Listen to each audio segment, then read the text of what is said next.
Vocabulary: planter, tidewater, broker, auction, overseer, spiritual, public service. As towns and cities in the 13 English colonies grew, plantations also grew, especially in the southern colonies.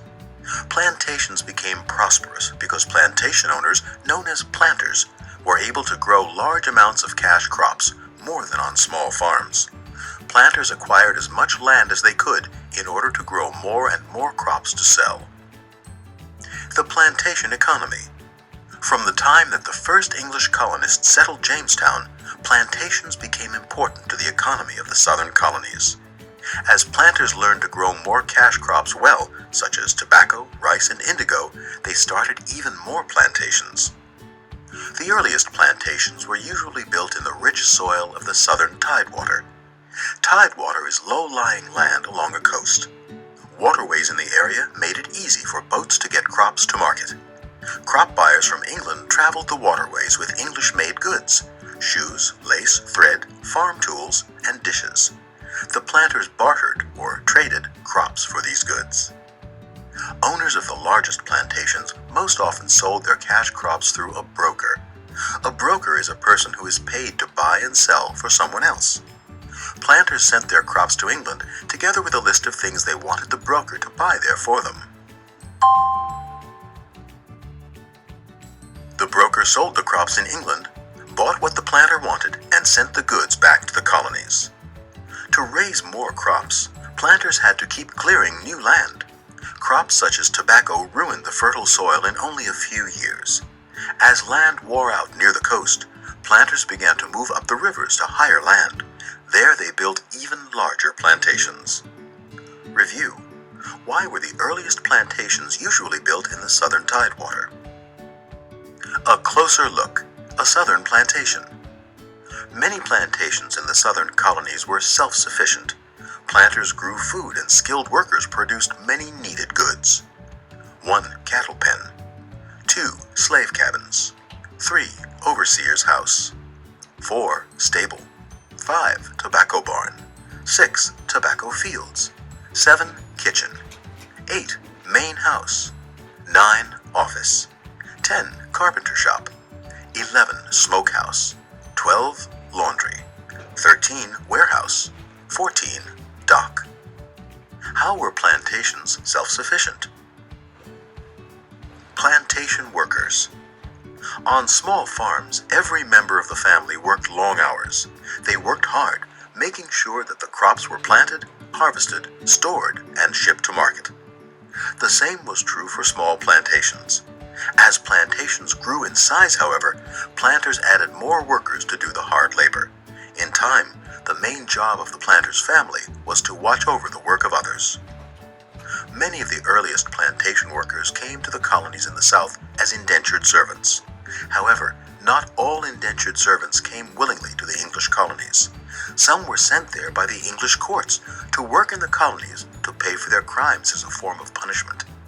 Other indentured servants were people who had been kidnapped and then sold in the colonies against their will. Among the first indentured servants to be sold in the English colonies were kidnapped Africans. After the mid-1600s, however, traders were bringing thousands of Africans to the English colonies not as indentured servants, but as slaves. Slaves in the colonies were sold like property at an auction or public sale. Unlike indentured servants, slaves were not given their freedom after a certain length of time. They were enslaved for life. Before long, laws were passed in the colonies with a ruling that said that the children of enslaved people were also slaves. Review: why did some people come to the colonies as indentured servants? A slave's life. There were generally two kinds of slaves: field slaves and house slaves. Field slaves worked hard in the fields, raising cash crops for the planters to sell. Some slave owners hired overseers to watch the field slaves as they worked and to punish them if they did not work hard. House slaves had more contact with the planter and the planter's family. House slaves often were clothed, fed, and housed better than field slaves. Women who were house slaves did the washing, cooking, cooking, cleaning, and sewing for the household. Male house slaves drove carriages, took care of horses, and practiced skills such as carpentry. Children of house slaves were often playmates of the planters' children, at least when they were young. Slaves were treated well or cruelly, depending on their owners. Some planters took pride in being fair and kind to their slaves. There was little protection, however, for slaves who had cruel masters. Slave owners were free to beat, whip, or insult any slave as often as they chose to do so. These slaves looked only to escape or to resist their cruel treatment. "No day ever dawns for the slave, nor is it looked for," one enslaved African later wrote.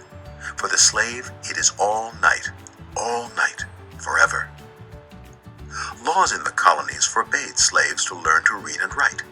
By the age of 10, most enslaved children were working alongside the adults. Enslaved people spent very long days working. At night, slaves often told stories and sang songs about their homeland.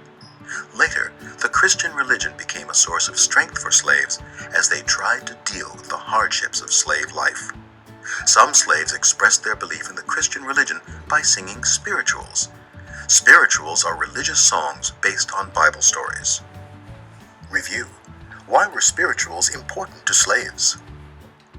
Biography: Olaudah Equiano, 1750 to 1797. Character trait: courage. Olaudah Equiano was 11 years old when he and his sister were kidnapped by slave traders. Later, Equiano was separated from his sister when they were sold into slavery to different owners. Equiano's owner showed him some kindness and gave him some education. When Equiano was freed from slavery, he wrote a book about his life. In the book, he told about his life in Africa and spoke out against slavery. A group of English people working against slavery used Equiano's book to help with the cause to end slavery. Multimedia biographies. Visit the learning site at www.harcourtschool.com to learn about other famous people. A planter's life. Plantations in the South were often far from one another and far from any towns. Weeks or months could go by without visitors and without news about the latest happenings. For this reason, visitors were always welcome. Because people lived so far apart, there were few schools. Nevertheless, Southern planters were among the best educated people in the 13 English colonies. Some plantations had their own schools for the planters' children, and some hired teachers from Europe. Later, the planters' sons might go to Europe to complete their education. Girls stopped going to school by the age of 12 or 13, because planters' daughters were supposed to learn only basic skills and to read and sew with their needle. A planter and his wife were responsible for running a business and for taking care of all the people on the plantation. They had to clothe, feed, and provide medical care not only for their family, but for all the members of their household. By the 1740s, a large plantation household, family, servants, and slaves, often numbered in the hundreds. Besides taking care of a plantation, a planter's duties also included public service. Public service is doing a job to help the community or society as a whole.